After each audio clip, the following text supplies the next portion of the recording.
Selamat pagi saudara yang terkasih dimanapun berada pada pagi hari ini. Salam damai sejahtera bagi kita sekalian. Filipi pasal 3 ayat 10 berkata, "Yang ku kehendaki ialah mengenal Dia dan kuasa kebangkitannya dan persekutuan dalam penderitaannya, di mana aku menjadi serupa dengan Dia dalam kematiannya." Menjadi firman Tuhan bahan renungan kita pada pagi hari ini. Saudara yang terkasih, besok Minggu 9 Maret 2025 kita memasuki Minggu Prapaskah pertama. Rangkaian masa raya Paskah ini akan beralur hingga mencapai puncaknya pada perayaan Paskah setelah melewati 5 minggu Prapaskah dan 1 minggu Palmarum sebelum hari penghayatan kematian Kristus di kayu salib yang biasa kita sebutkan dengan Jumat Agung. Saudara yang terkasih, minggu-minggu Prapaskah ini kita diajak untuk bersama dengan Kristus, berjalan bersama Dia dan bersekutu di dalam penderitaannya. Itulah yang disampaikan oleh Rasul Paulus kepada jemaat Filipi.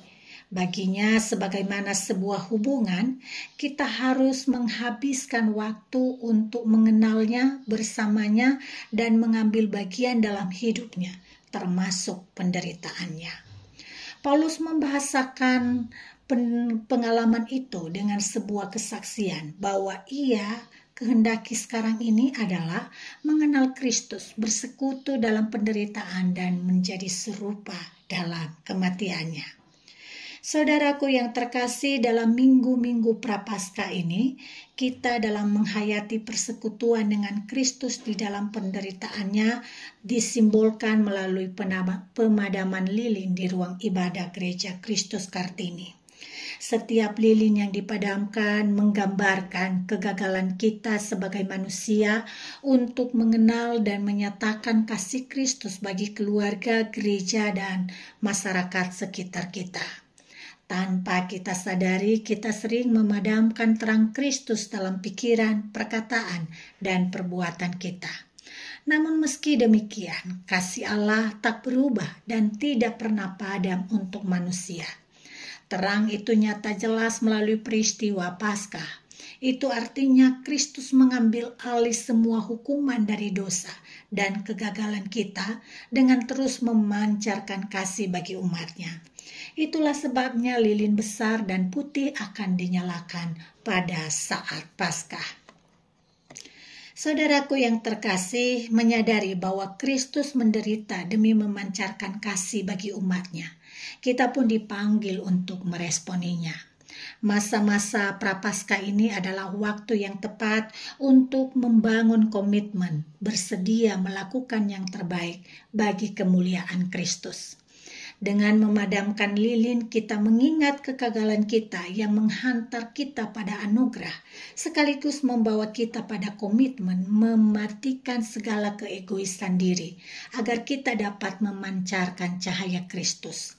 Setiap lilin yang dipadamkan mengingatkan kita kegagalan yang telah kita lakukan, sekaligus membawa kita pada komitmen untuk mematikan ego, agar hal itu bisa menghantar kita di dalam persekutuan dengan Kristus. Saudara, mematikan ego bukanlah perkara yang mudah di tengah dunia yang penuh dengan pertempuran nilai.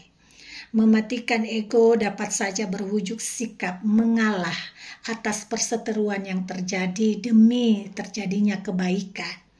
Mematikan ego dapat berwujud pada sikap menahan diri untuk tidak hidup berlebih-lebihan. Mematikan ego bisa dengan bersedia menderita demi kebaikan orang lain. Mematikan ego bisa dengan menahan diri untuk tidak memamerkan segala hal yang kita punya demi kemuliaan dan pujian-pujian semata. Saudara yang terkasih, masih banyak yang menjadi daftar sikap kita yang dapat merupakan wujud untuk mematikan ego. Inti dari semuanya itu kita menyadari bahwa kita hidup hanya karena anugerah kasih Allah, dan karena itu kita hidup untuk memancarkan kasih Allah bagi dunia. Ini yang kemudian Paulus katakan dalam bagian firman Tuhan yang lain. Hidupku bukan aku lagi, melainkan Kristus yang hidup di dalamku. Jika Kristus yang hidup di dalam kita dan kita ada di dalam Kristus, maka kita semakin bersekutu dengannya, sehingga kehendak Kristus, kasih Kristus, dan pengorbanan Kristus menjadi bagian kita. Inilah persekutuan dengan Dia. Mari kita bersatu di dalam doa. Terima kasih Bapa di surga untuk firman-Mu pada pagi hari ini, di mana kami diingatkan untuk mati dalam Kristus, yaitu mematikan ego kami, mengingatkan kegagalan kami, dan sekaligus menghantarkan kami untuk berpengharapan berjalan bersama dengan Kristus. Ampuni kami jika dalam perjalanan hidup kami habiskan banyak waktu untuk melukai berulang kali Kristus, menyakitimu dengan segala perbuatan kami yang tidak menyenangkan Engkau. Dan kini memasuki masa-masa prapaskah ini dan memulai segala aktivitas kami pada pagi hari ini, berkenanlah ya Tuhan, memimpin kami di dalam kehendak-Mu dalam setiap aktivitas kami yang kami lakukan.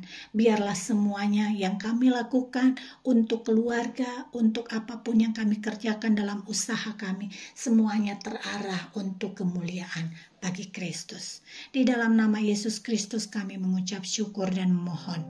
Amin.